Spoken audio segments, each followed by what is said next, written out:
Welcome in Eve Education School. Like and subscribe.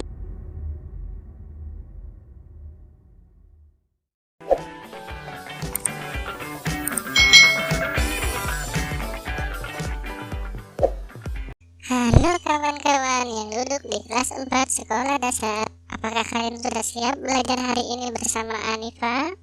Hari ini kita akan belajar pada mata pelajaran tematik. Tema 1, indahnya kebersamaan. Subtema 3, bersyukur atas keberagaman. Pembelajaran 2. Indonesia memiliki rumah adat yang beragam. Kita harus mensyukurinya. Ayo, kita cari tahu lebih lanjut. Hari ini kita akan belajar bersama-sama tentang rumah adat yang ada di Indonesia. Mungkin rumah adat yang Kak Citra sebutkan nanti hanya sebagian kecil dari banyak sekali rumah adat yang ada di Indonesia. Nah, sekarang rumah adat yang pertama kita akan pelajari bersama-sama.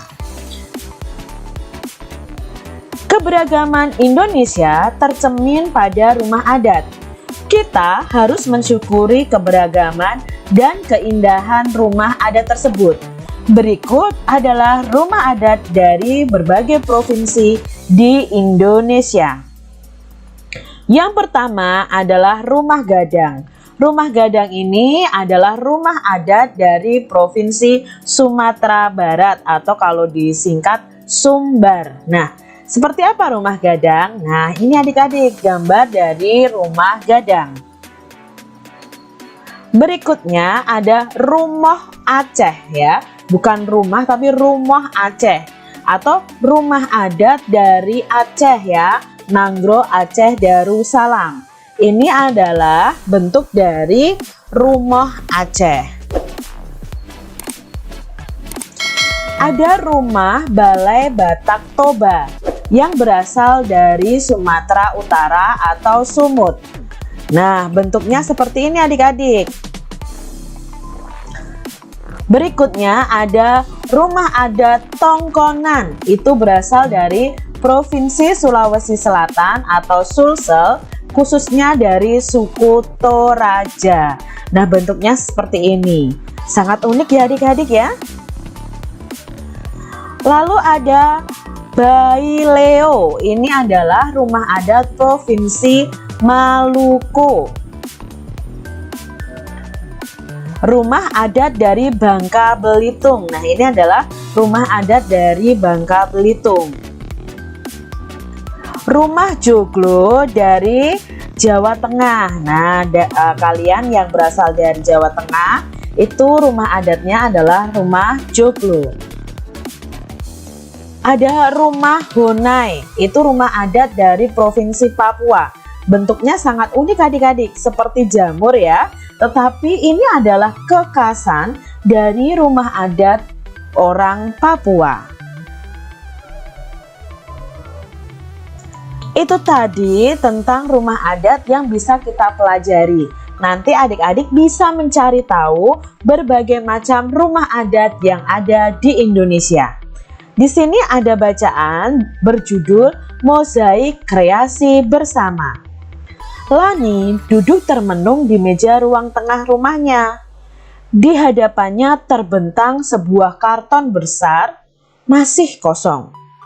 Pak Burhan memberi tugas kepada anak-anak untuk membuat mozaik kreasi sendiri. Tugas tersebut harus dilakukan secara berpasangan. Lani berpasangan dengan Edo. Sejak kemarin, Lani sudah mencari ide untuk tugas tersebut, tetapi ia belum menemukan yang sesuai. Ah, tunggu Edo saja, pikir Lani. Tugas bersama akan lebih baik hasilnya jika dikerjakan bersama. Beberapa saat kemudian, Edo datang. Benar saja dugaan Lani, Edo sudah mempunyai ide untuk mozaik mereka. Usul Edo adalah membuat mozaik rumah adat. Edo berasal dari Maluku. Ia sudah punya contoh gambar rumah adat Maluku. Baileo namanya. Menarik, Lani pun memberi usul untuk membuat juga mozaik rumah adat dari daerah lain. Rumah gadang dari Padang, rumah kebaya dari Betawi, rumah Aceh, rumah joglo dari Jawa, atau rumah limas dari Sumatera Selatan. Rumah adat daerah-daerah di Indonesia memang beragam dan unik. Mozaik rumah adat akan menjadi kreasi yang menarik. Selain itu, ketika nanti teman-teman mencoba merangkai mozaik, mereka akan belajar juga tentang keragaman rumah adat Indonesia. Pak Burhan memang sengaja memberikan tugas membuat mozaik secara berpasangan.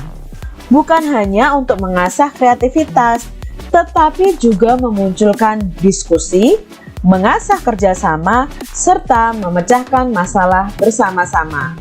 Sama seperti mozaik, ketika keping-kepingnya digabungkan akan menjelma menjadi gambar yang indah. Ini tadi mozaik hasil kerjasama. Nah, adik-adik semuanya di sini Lani dan Edo bekerja sama untuk mengerjakan tugas dari Pak Burhan.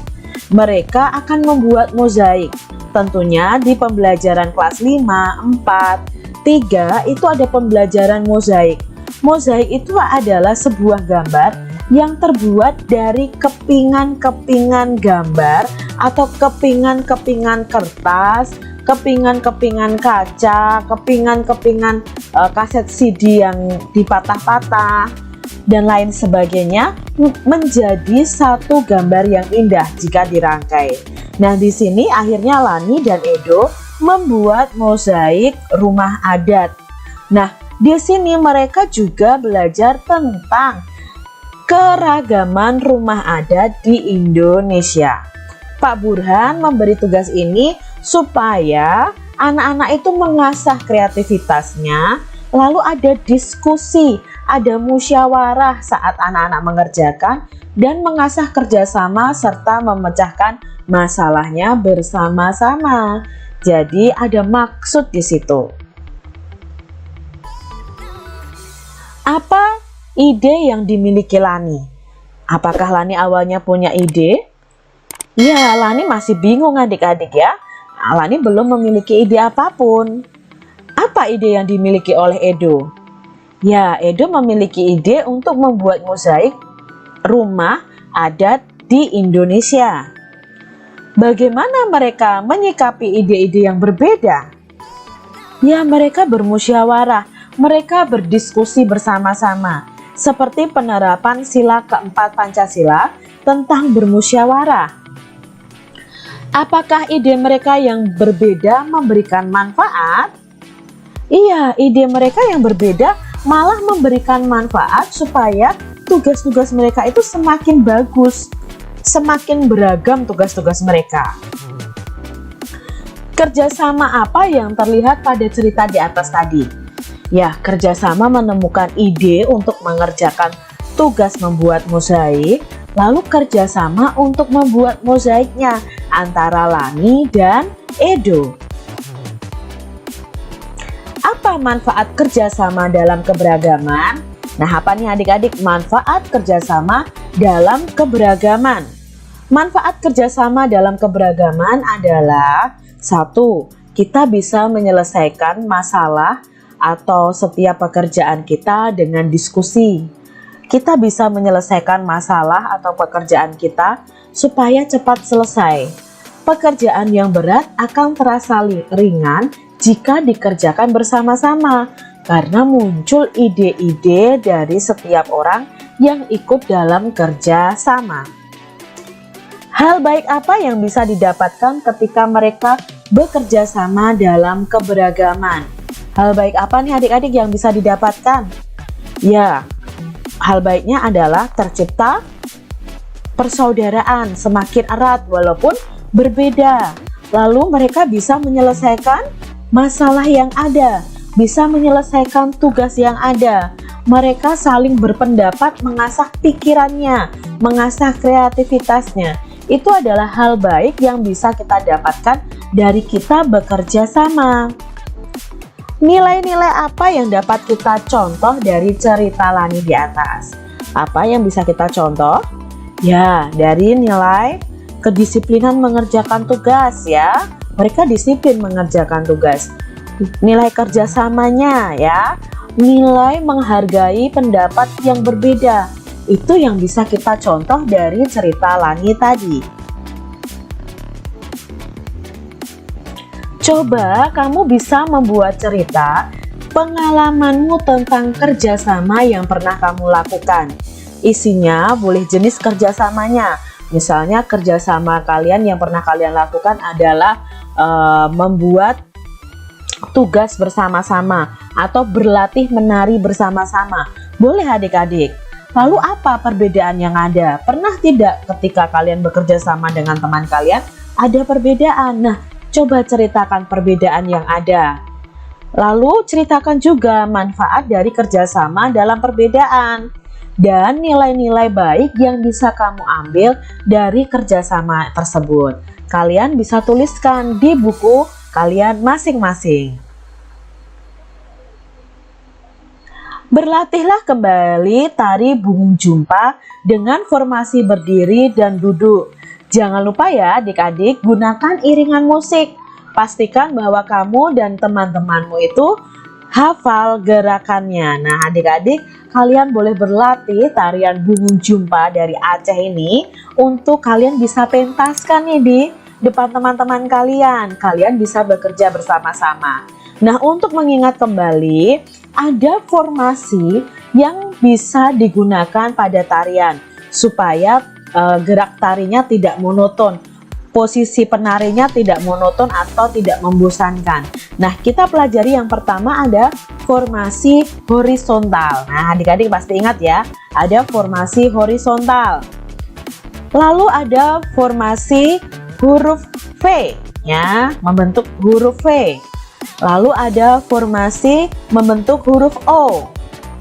Ada juga formasi membentuk zigzag ya. Jadi kalian bisa buat tarian bungung jumpa ini dengan berbagai macam formasi. Meskipun kita berbeda, kita harus bisa bekerja sama. Kerjasama dalam perbedaan itu akan semakin memperkaya kita. Ingat ya adik-adik, semboyan kita adalah Bhinneka Tunggal Ika. Walaupun berbeda-beda, tetapi kita tetap satu. Tetap satu dalam negara kita, Republik Indonesia. Demikian tadi adik-adik pembahasan kita bersama di mata pelajaran tematik tema 1 indahnya kebersamaan, subtema 3 bersyukur atas keberagaman, pembelajaran yang kedua. Semoga video pembelajaran ini bermanfaat untuk adik-adik semuanya. Sampai jumpa kembali di video pembelajaran selanjutnya.